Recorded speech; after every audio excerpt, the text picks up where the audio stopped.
This week on STC, we're eagerly anticipating the launch of iPhone 13 and iOS 15. The gloss is kind of off though, and a lot of people are asking questions about Apple's approach to privacy and some of the decisions it's taken. Does it mean now is not the right time to buy a new iPhone or upgrade to iOS 15? And if you're watching this video at home, you might want to just cast your eyes towards the router that you're using, because there's a real issue with one of the most popular routers on the market. So clearly we're all looking at the imminent launch of iPhone 13 and iOS 15, and there's a whole bunch of things going on right now, which makes this potentially the most complicated iPhone iOS launch I can remember, with CSAM and Touch ID and stuff. It's not clear sailing for Apple at all, is it? And usually we're kind of gearing up for this time of year. It's September, it's the Apple iPhone launch, it's the launch of iOS, whichever number is coming up. As security and privacy focused people, it's becoming more and more interesting for us. There are becoming more privacy features in iOS 14 and now iOS 15.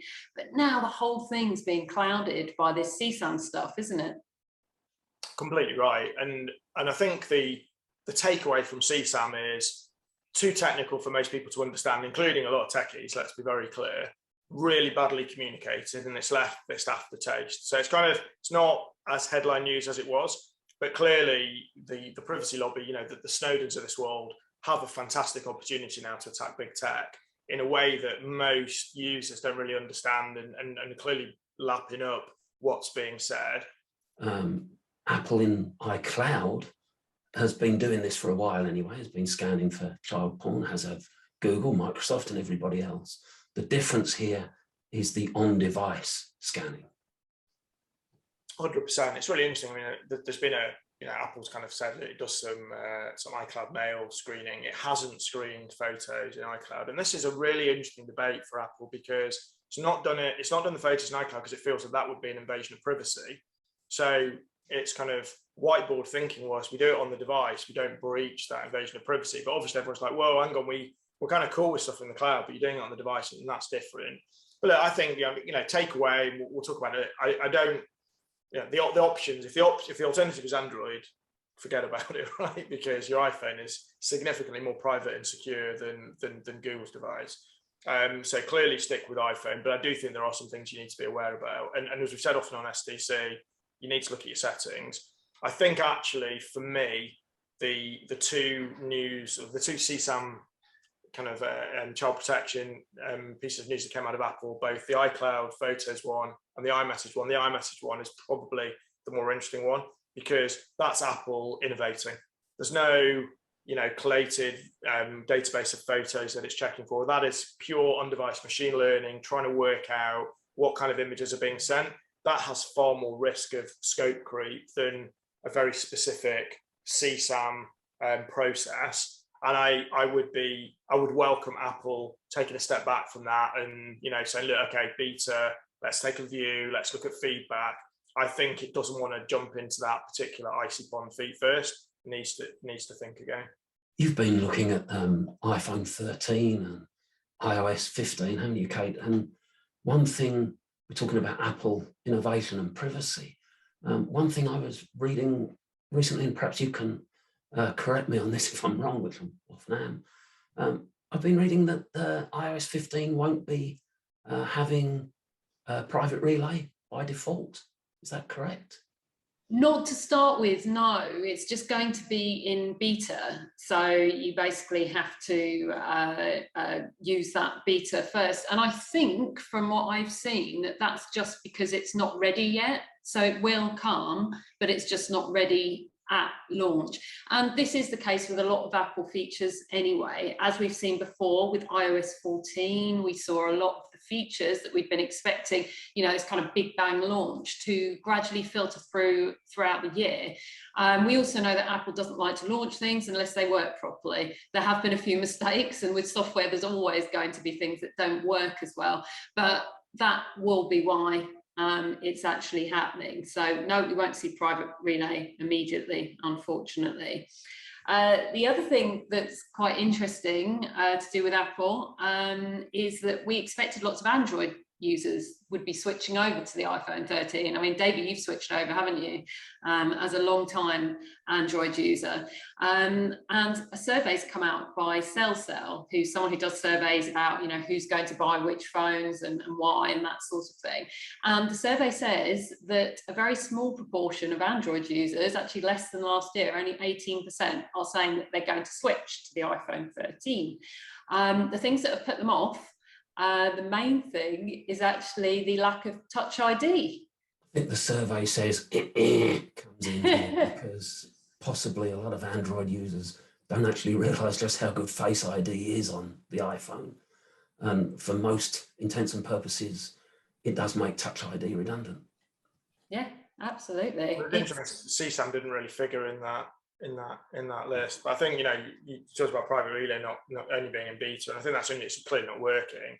And I think that's such a great innovation and such a big plus. It's iCloud Plus and / iOS 15, such a big plus point. And I think, you know, interesting lesson is just, you know, with a lot of these features, just how they land and making sure they work and land properly. And, you know, it's only a minor one, but things like people understanding of VPNs and VPNs and private relay, and why now more than ever you don't want to have a dodgy VPN on your phone. Shouldn't anyway, but if you do, it will stop private relay work. So you almost get two negatives there. So something else that hopefully people will start to get used to over the next few weeks and months. Something else that you don't want to be doing, according to the US government anyway, the Cybersecurity and Infrastructure Security Agency, CSA, is relying on passwords. They're not actually saying don't use passwords, they're saying don't use passwords on their own. And this is part of their bad practices list that they publish. And they've just added single-use authentication, which means passwords, essentially. What their advice is, what their warning is to businesses, is it's dangerous just to use passwords, and you should be looking at multi-factor authentication. What's also interesting is that this is only the third item on their bad security practices list. The other two are not to use end-of-life or unsupported software, and don't use known, fixed or default passwords.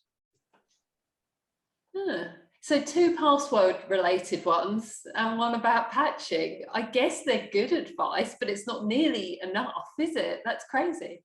Something I've been looking at this week is some researchers at Cyber News have found a very popular router, domestic consumer use router. It's the TP-Link Archer C50 AC 1200, which is a long title for a small router, and it's a relatively cheap router, which probably accounts as to why it's an Amazon's choice and a bestseller.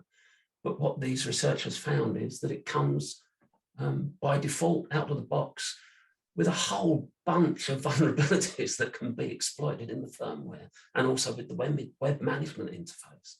You know, if you're thinking about golden rules for staying cyber safe at home, you know, router security, home internet security, and it's right up, you know, number 1 or 2 on that list. Yeah, I mean, the vulnerabilities involved here in this firmware for the router could be exploited to enable DDoS attacks, denial of service attacks, network attacks, privilege attacks, and also they can leak credentials, leak user credentials, including admin passwords. So these are quite serious things. And to be fair to TP-Link, when they were contacted, they have actually now responded. This is an old router, by the way. This is first released in 2017, but it's shipping with that original firmware. TP-Link are now saying that they're going to force a firmware update on all users, and they'll also send notifications out to through the management console. Yeah. Talking about routes into business, I think the other stark thing that hit social media has been just how much Apple is playing Google to sit on everybody's iPhones and govern their searching, right? Absolutely. So the figures are stark. Bernstein analysts are estimating Google's payment to Apple is going to increase to 15 billion in 2021. That's going to go up to 18 billion and 20 billion in 2022.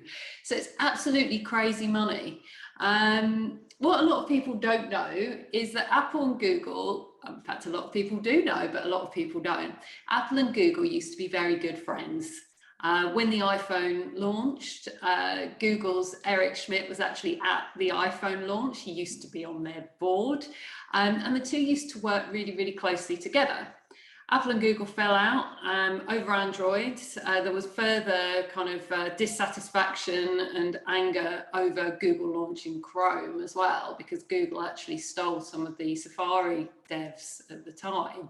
So, you know, this battle's been going on for years and years.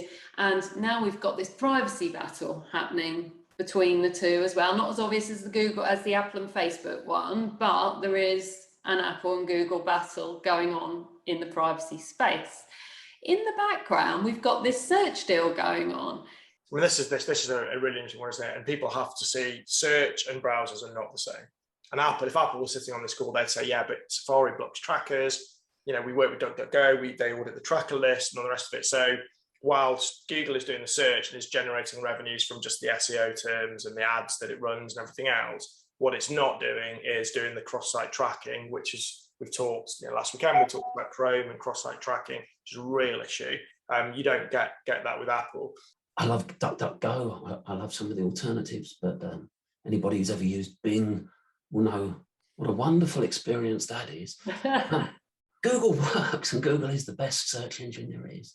You know, and if Safari strips out the tracking through use of DuckDuckGo, then that's a win-win. I mean, it's certainly a win for Apple, isn't it? Because how much of their revenue does that money that Google paid them represent? Yeah, I don't have it. I mean, yeah, I've rallied against Chrome, as everybody knows. I don't have a particular issue with Google search engine. It's what it is. If you go into a search engine and search for, some shiny new brown shoes, clearly it's an opportunity for people to try and sell you brown shoes. I don't have an issue with that. I think, we have to be sensible about and pragmatic about the advice we're giving. I do have an issue, as I said last week, I do have an issue where the search engine and the browser and the tracking protections and everything is coming from the same place. The whole poacher gamekeeper thing. I do think if you're running Safari and you choose to run Google search, okay. Talking of users, I guess, worth just acknowledging, we're always supremely grateful for the support SDC is getting. We've had our best month. I reckon 3 million views of our videos this month. So we are grateful, humbled by just the number of people that are watching our videos and the feedback and the emails and the messages that we're all getting. Absolutely. And also very humbled, all three of us, very humbled that if I can just get my poor arms to work. We won an award as well for... I got the trophy finally. Yeah, they sent it to me because they thought that I'd die quickest. This is the European Cybersecurity Blogger Awards 2021, and SDC won the most educational content, which is brilliant because that's what we're trying to do. We're trying to spread the word and educate as many people as possible about the importance of security and privacy.